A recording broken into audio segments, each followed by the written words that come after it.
stone after stone made me numb, and stone after stone I felt how much I was loved.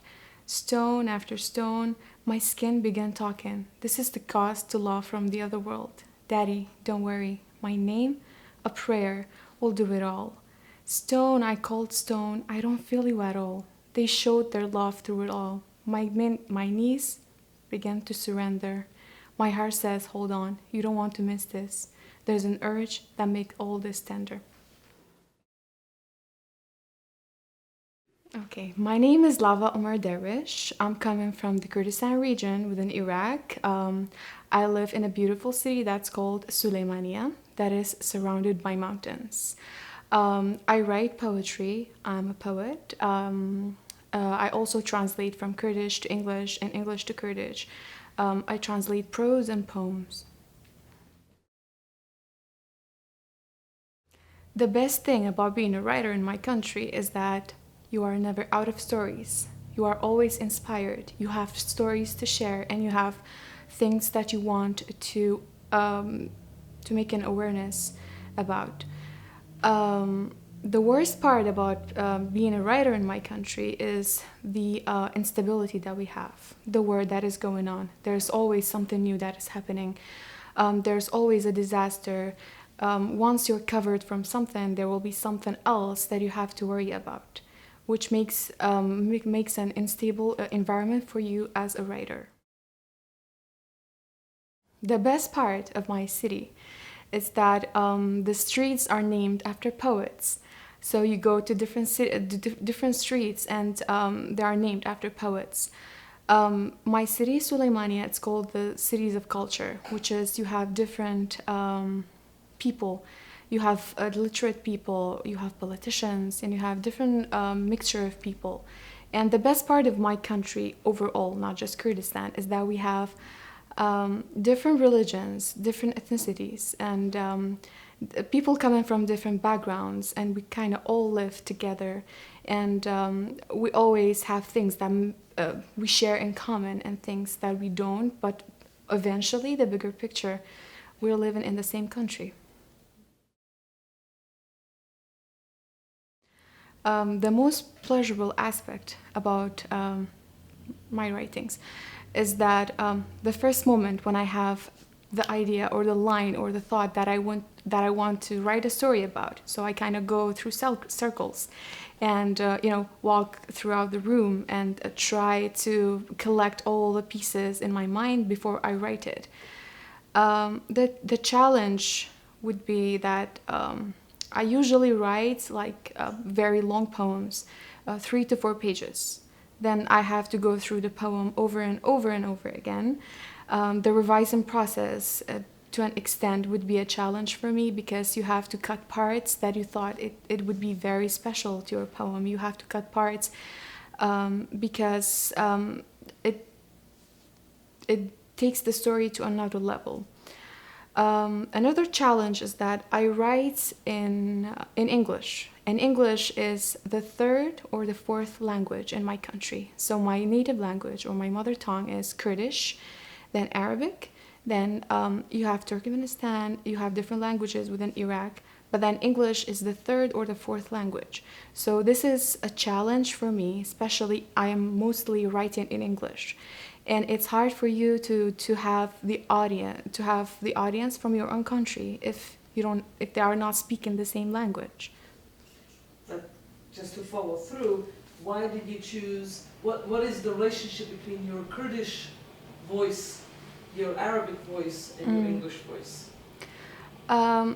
Throughout my writings, I try to share different stories. I try to tell stories that were taken for granted, let's say, or things that people did not pay that much of attention because of all the chaos that is happening within the country.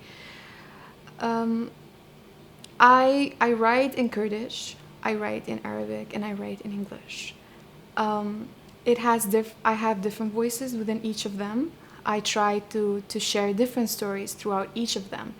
But eventually, the final thing about the writing is that for you to share the stories, for you to share the awareness, and for you to make a history, because literature itself is recording a history, whether it's a story that's totally based on something that is true or not.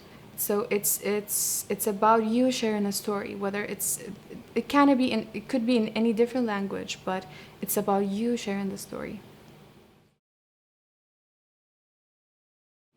As a writer, everyone has their duties, but if we talk about duties, that makes the creative process of the writing itself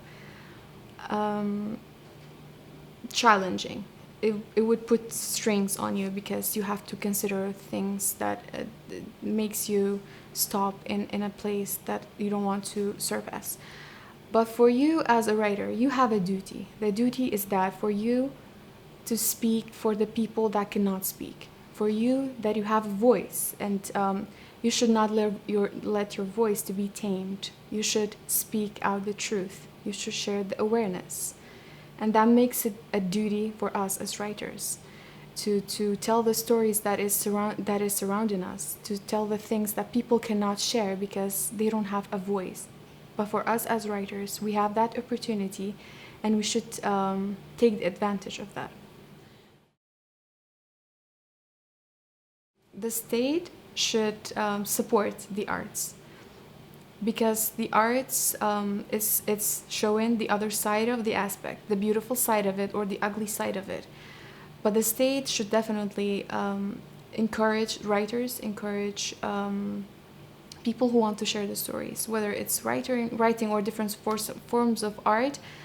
The support must be there. I mean, we as writers, we all support ourselves. So first of all, we start with encouraging ourselves. We start to write something that we might think that there might not be an opportunity for it to be published, for it to be heard, for it to be written, to be heard or accepted.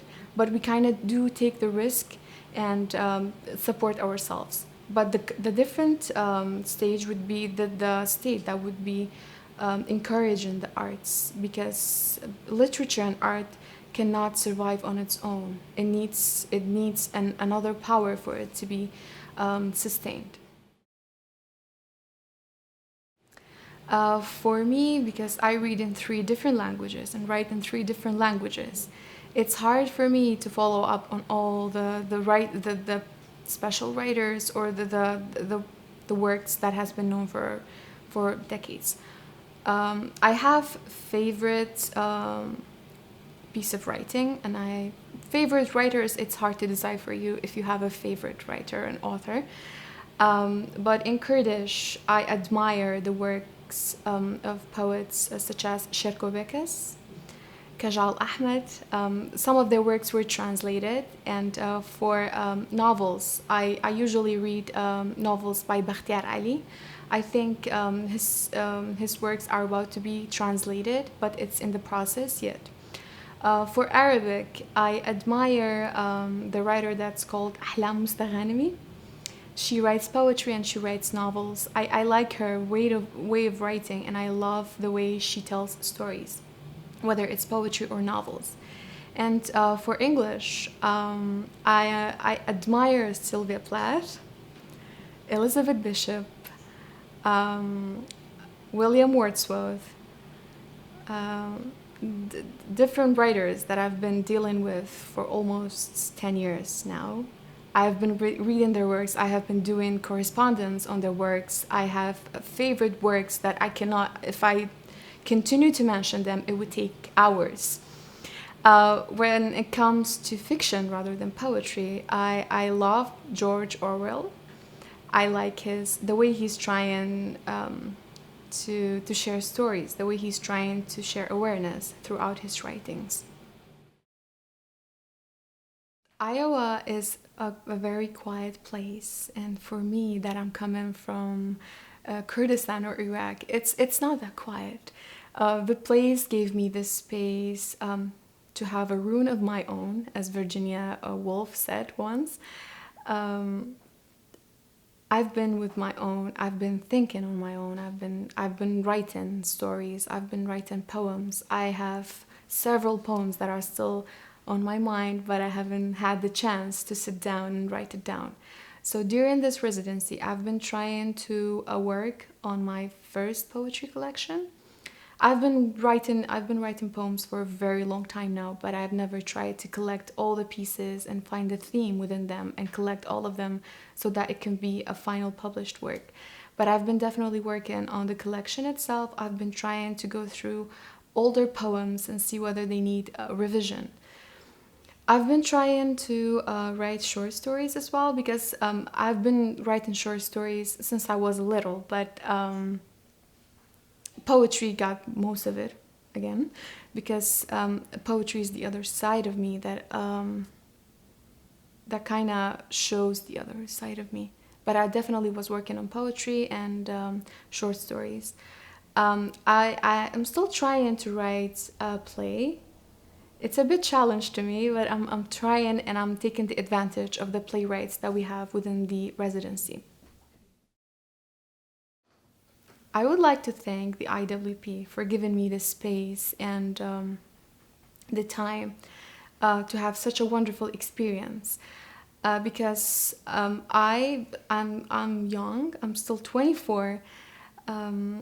I have reached that point of my life when I was writing. I've been writing my entire life, but then I stopped to write that much because I did not know where would that writing take me, what would happen to the writings, whether I want to continue to do this.